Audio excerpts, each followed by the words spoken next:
Vamos lá, meus amores. Nós vamos falar agora rapidamente sobre um tema também importante, que é o tema do litisconsórcio. O que pode ser cobrado de vocês a respeito do litisconsórcio, tem alguns dispositivos específicos que eu sinalizei para vocês, e a questão das classificações, tá?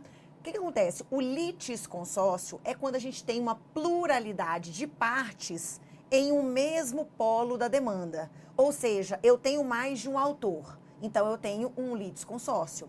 Eu tenho mais de um réu, então eu também tenho um litisconsórcio. Tá? Isso vai trazer consequências, poderá, na verdade, trazer consequências no âmbito da contestação, de prazo, tá? Então a gente vai ver os dispositivos quando a demanda envolve os tais litisconsortes, tá bom? Então pode voltar comigo no material. Olha que interessante, coloquei aqui para vocês, o litisconsórcio nada mais é do que a pluralidade de partes em um mesmo polo da demanda, tá? E aí, olha o que eu coloquei. Como eu disse para vocês, as provas normalmente trabalham com classificações do litisconsórcio. Quanto ao polo onde ele se forma, eu tenho uma classificação muito básica em litisconsórcio ativo. Então aqui, ó, ativo, eu tenho A mais B contra C. Então, A mais B são dois autores. Então aqui eu tenho dois autores, eu tenho um litisconsórcio ativo. Ah, não, litisconsórcio passivo. Então, A contra B mais C. Vamos colocar um exemplo aí, que o sujeito entra contra o comerciante, contra o fabricante de um produto, né? O consumidor. Resolve colocar todo mundo. Então, A versus B mais C. Se eu tenho dois réus, eu tenho um litisconsórcio passivo. E se eu tenho A mais B contra C mais D, eu tenho dois autores e também dois réus, eu tenho um litisconsórcio misto. Essa classificação, gente, é a mais tradicional, tá? É a básica. Eu vou aqui analisar onde, em qual dos polos o litisconsórcio se forma, tá? Pode voltar comigo. Temos uma outra classificação, tá?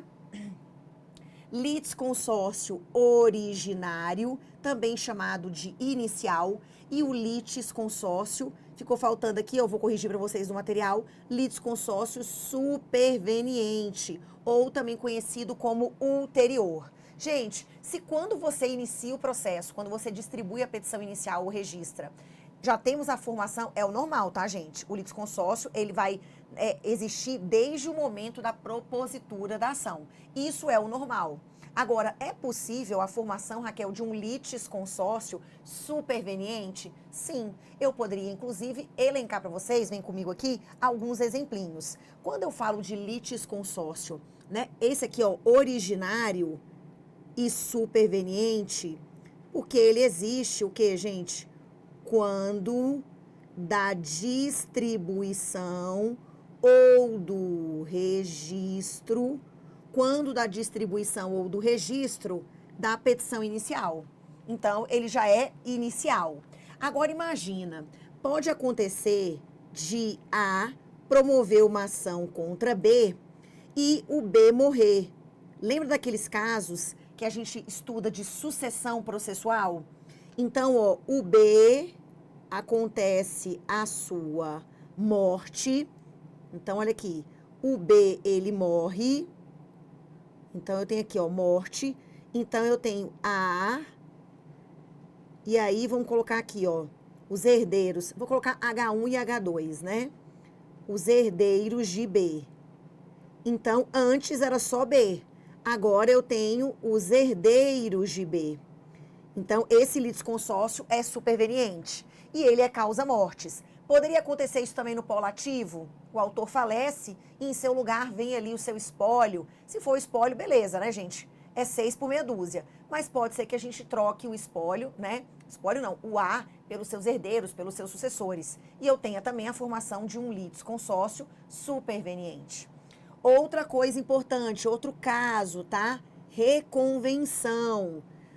E o A propôs uma ação contra B, o B resolveu apresentar uma reconvenção contra A e contra C. Lembrem-se que a reconvenção, ela permite a ampliação subjetiva da demanda. Então, pode ser também que o B se junte a um terceiro, e faça uma reconvenção contra o autor.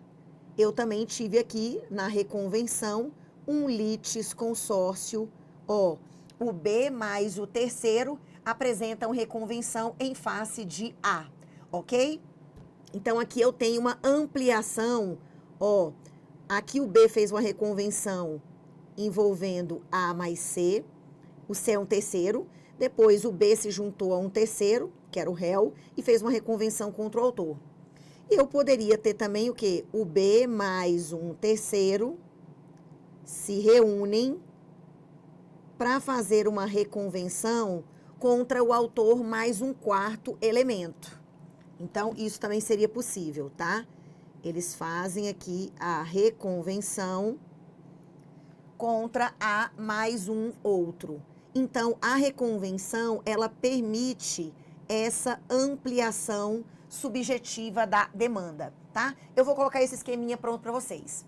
Então, eu falei de um caso envolvendo sucessão processual. Eu coloquei um caso aqui envolvendo reconvenção, que permite a ampliação subjetiva da demanda. Teria uma outra hipótese, artigo 338 e 339 do CPC, tá? É a ilegitimidade passiva. O réu vem e diz, não sou eu o réu que você está procurando é o fulaninho. E aí o autor entende que é o réu que foi demandado mais o fulaninho, que foi indicado pelo primeiro réu. Ao invés de aceitar a sugestão do primeiro réu e trocar esse réu pelo fulaninho, o autor ele pode prosseguir o processo contra o réu inicial mais o fulaninho. E aí você também teria uma situação de litisconsórcio superveniente, tá? Uma outra informação importante. Raquel, eu lembro das intervenções de terceiros. Isso. A assistência, a denunciação da lide, o chamamento ao processo, tá? O incidente de desconsideração da personalidade jurídica, você está trazendo os terceiros para dentro do processo e aí você acaba formando um litisconsórcio superveniente, certo? Então essas são algumas hipóteses.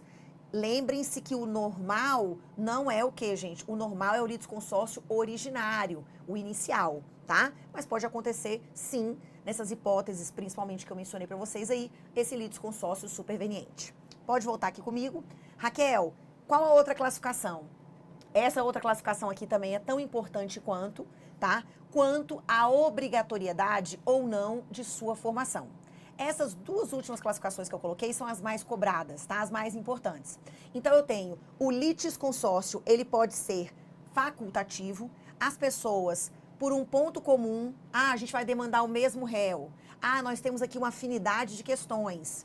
É em relação ao mesmo evento. Então, essas partes voluntariamente resolvem se reunir para demandar, né, determinado réu, por exemplo.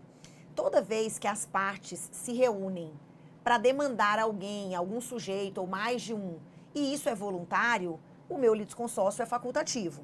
Agora, quando a lei disser tem que ser litisconsórcio, então a lei diz tem que ser, tá? Ou porque primeiro, ou porque está na lei, há uma determinação legal, ou porque a relação jurídica discutida em juízo é indivisível, tá? Então, nesses dois casos, eu teria o litisconsórcio necessário, tá? Aqui a gente tem alguns detalhes, pode voltar comigo aqui no nosso material. Litisconsórcio facultativo versus necessário. Duas ou mais pessoas, elas podem litigar no mesmo processo, em conjunto, olha lá, em conjunto, ativa ou passivamente. Elas podem, não é obrigatório, podem litigar no mesmo processo, em conjunto, ativa ou passivamente, quando entre elas houver uma comunhão de direitos ou de obrigações relativamente à lide, entre as causas houver uma conexão pelo pedido ou pela causa de pedir, ocorrer uma afinidade de questões por um ponto comum de fato ou até mesmo de direito. Percebam que nesses casos ele é o quê? Ele é facultativo, tá?